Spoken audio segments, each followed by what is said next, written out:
Hey, musky and pike anglers.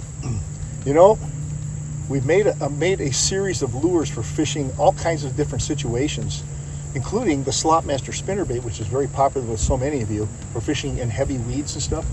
But what happens in those times when muskies and pike are way up in scum, lily pads, emergent weeds, and grass?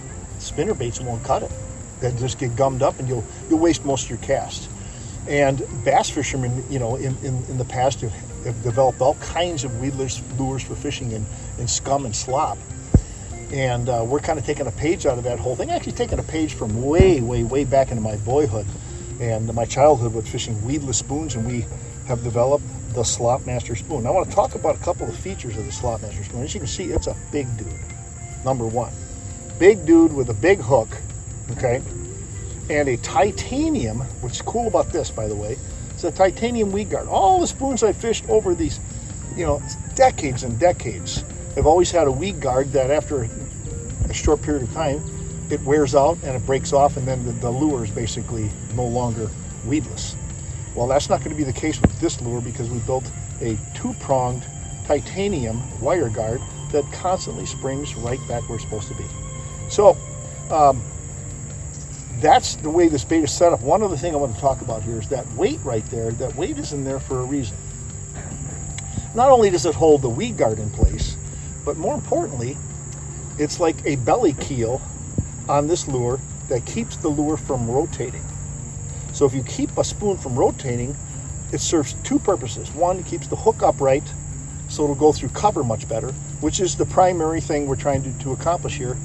But you could argue that an even more primary thing we're trying to accomplish here is actually getting a solid hookup with fish with a weedless lure like that. You're going to get a much more solid hookup with a weedless lure like this with an uprighting hook. That's why spinnerbaits hook fish so well. Same thing with a spoon. You got a spoon that's constantly turning like this, it won't hook up with fish as well.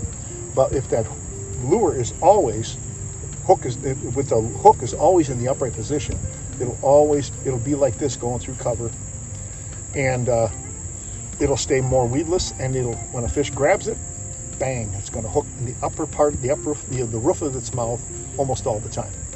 Now, with that in mind, I'm going to show you some things this lure can do that no other lure can do in the musky realm. So watch this. You wouldn't even think of trying this with any other lure. Right through the scum.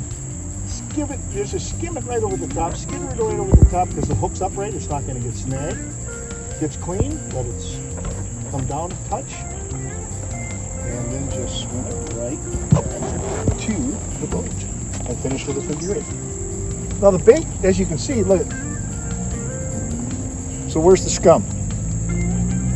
Where's the weeds? Where's the lily pads? They're not there. See, it's completely clean. Isn't that cool? The Slopmaster Spoon. Get one this time of the year. These things are absolutely deadly when you have high weed cover. It goes through reeds, it goes through all of the surface scum, lily pads, trees, brush, and it still hooks up with big fish.